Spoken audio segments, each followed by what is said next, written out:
Thank you very much, President Constantinescu, for this very kind introduction. I don't deserve all. I hope I deserve a little bit of your kind words. Also, let me tell you, President Constantinescu used to be my rector. When I was a student as a teacher training program in 1989, exactly I was a freshman when the revolution started in Romania. President Constantinescu was not rector, but later on in 1991, if I'm not wrong, he was elected president, the first elected president of the university, rector of the university after the revolution. Sorry for being late, but I had to be in the main plenary hall during the speech of our president. And thank you for inviting me to say a few words about cultural diplomacy and why I think we should promote this concept as not just, introducing in our vocabulary, but I would like to underline the importance of institutionalizing the cultural diplomacy. Because if we look back, including in literature review or in our vocabulary, in different texts of different Ministry of Foreign Affairs of different countries, we will find the term, somehow, cultural diplomacy is there. So someone can ask us why we are speaking as a new concept or important concept when the concept was 30 or 40 years ago in the vocabulary of our diplomats or our ministers. It's true, but we have to look at the dynamic, because cultural diplomacy was a kind of complementary instrument of diplomacy, while I think today we have to look more carefully at this instrument as one of the main instruments to promote understanding among people. 2-3 hours ago in this room, we had a round table about education for peace, and the Romanian president was attending, the Director General of UNESCO, the Rector of United Nations University, the Prime Minister of Republic of Moldova, and a former Minister of Education from Afghanistan. Practically, we are discussing about the same challenges which we are trying to approach in different ways. The idea, just let me remind all of us the first line from the Constitution of UNESCO, saying to build the peace in the mind of men and women. And this we should start institutionalizing in the curriculum, in the way we teach, in the activities that we have with children.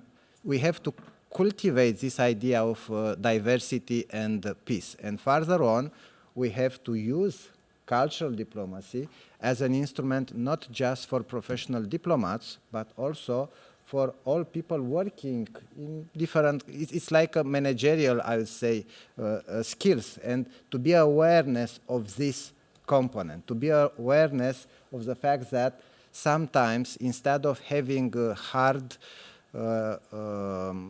words in an international context, maybe it's better to find what we have in common, and that it's an idea of the cultural diplomacy. But I'm not here to explain the term, because you know very well. I'm here to underline that as a former Minister of Education, I know how important it is to try to institutionalize something. And I will give you an example which maybe doesn't match with our topic, but in fact it does match. Chess. Romania has been for many years very good in chess at international level. And when I arrived deputy minister 10 years ago, I realized chess doesn't exist in Romanian schools. So it was just a hobby supported by some professors, but never recognized as a discipline that is taught in schools. And I introduced this. And today, chess, it's a discipline taught from kindergarten to university programs. So something which everyone accepts, like a very good sport, but no one pays enough attention to try to invest, because there's a very big difference between having chess based on the willingness and efforts of some professors and playing chess in schools as a standard, national standard at the level of education.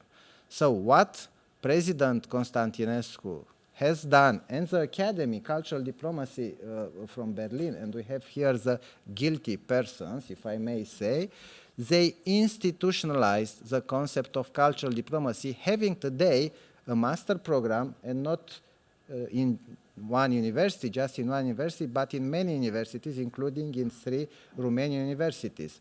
Now we are opening, next week we'll have admission exam for PhD students, and we'll have some places for young people willing to have PhD dissertations on cultural diplomacy. So this is a way of institutionalizing the concept and increasing the visibility of this instrument. So I'll conclude with this.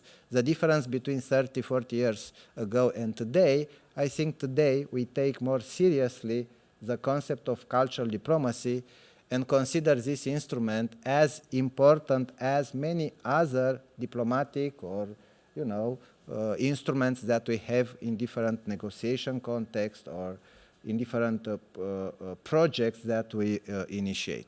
Thank you very much, and I'll be here till the end of the event because I have no reason to leave again. It was just one speech of the president, not two, and if you have questions or if I think I feel like I can contribute more, I will do it later. Thank you very much.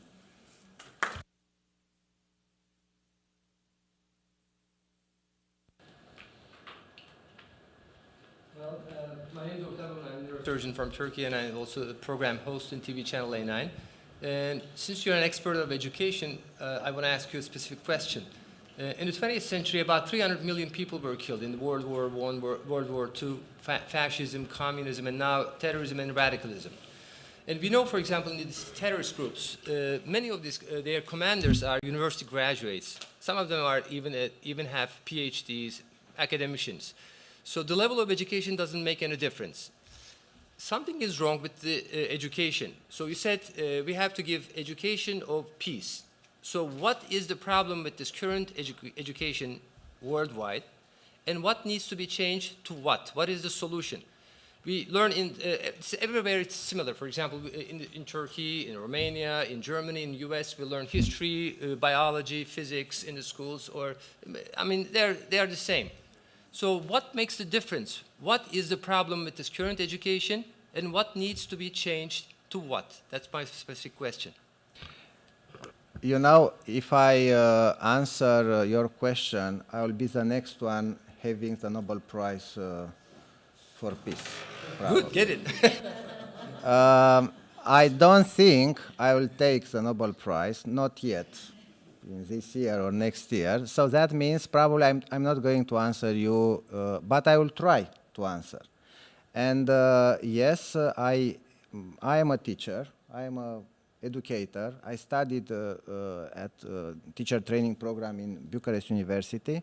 And after that, I was hired. My first position after I graduated was in the Ministry of Education as the junior of the junior, the lowest position. And I realized there, when I took the exam, I had to learn a lot about legislation, financial issues, many things, but not about managing an educational system and what's going to happen in the classrooms. So for many years, not just in Romania, but also in other countries, the idea of managing an educational system, it was more an administrative way than a pedagogical way. This is one idea which I think is important. The second idea, during my studies, I discovered some articles debating if education is not a massive way of doing propaganda. And I was against the idea of the title of the article. I was not yet reading the article. But after I read the article, I realized, in fact, it's true, at least in some countries. You know, in some textbooks today, in some countries, you teach kids of, let's say, 8, 9, 10 years old, why it's important to sacrifice your life for, you know, protecting your religious ideas. And when you institutionalize, again, we are coming to the idea of institutionalizing something. We are institutionalizing the idea of war, the idea of killing in the textbooks. And unfortunately, there are not so many voices. Even I was afraid to open this topic 2 hours earlier here in front of Director General of UNESCO. Why? Because when you open such a sensitive topic, you have to be sure you can make a progress, not have the rejection of the others, and practically you'll stop the dialogue immediately. So the question is, when we have the label education, is really education there? And for this reason, I think promoting the concept of peace, education for peace, in fact, this is not just a combination of words, should be a very scientific methodology to be sure what we are teaching, it's really what we would like to see when we speak about the future of our kids.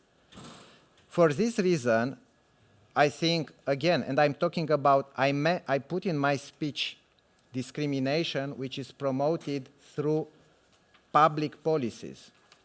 But I stopped here, the idea. Now, it's another setting, another context, even though it's recorded, I assume this. It's true. And it's enough to check a little bit on internet and to find such kind of textbooks or references to such kind of textbooks. I don't know the languages which are used in these textbooks, but there are clear evidence the hate and the idea of war, of blood, it's taught in some schools.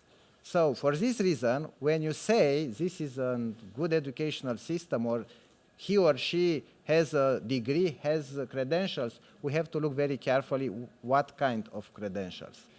Related to university degrees and terrorism. In Romania, we had late 30s. In fact, when Hitler started the occupation and after that the war, we have a wave of very well-educated people, students at Bucharest University or other universities, university professors, supporting immediately this, how can I call this crazy policy of Hitler. The name of this phenomenon, political phenomenon, and was legionary. It's still a question for which I don't have answers. How? How some of the best professors from the university or some of the best students from the university which I graduated 60, 70 years ago, immediately joined this. So probably we have to look more carefully to this phenomenon, the connection between education and the outcomes. Sure, you may say the disaster of today and the crisis of today, in fact, are crises of the quality of the leadership. And all presidents and prime ministers are graduates of the university. So that means universities are guilty. So it's a very simple and not true way of looking at things. Finally, I don't know, but your questions are, at least some of the questions that you raised today are on my agenda, and I'm looking, as an educator, I'm looking at this phenomenon. Thank you very much. And I thank you for your observation. It's good to put an end in our discussion. The difficult process of forming a new culture of peace cannot be limited only to higher education. It must start with family education, elementary school, and high school.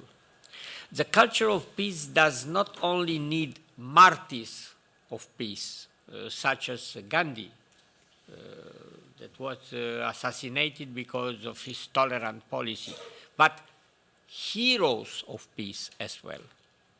Unfortunately, for more 5,000 years, each generation has had as models the heroes of war. The Nobel Prize laureates, Mandela, I know him, I have a personal relation with him, and Mother Teresa, and also I am very proud to know him, she, remain isolated cases in the Hall of Fame, occupied by the Lord of Wales. Since early childhood and until old age, literature, art, theater, film, and more recently television and the internet spread in overwhelming proportion violence, glorify physical force, give mass market appeal to killing tools and techniques. It's very difficult to oppose of this invasion of violence in our life, a culture of peace. Why we need in my opinion, is not the state institution. You said institution is good, but we need own activity of each, because for sustainable peace we need a culture of peace. This I consider to be the final appeal and conclusion of our conference. And I thank you for your participation. Thank you.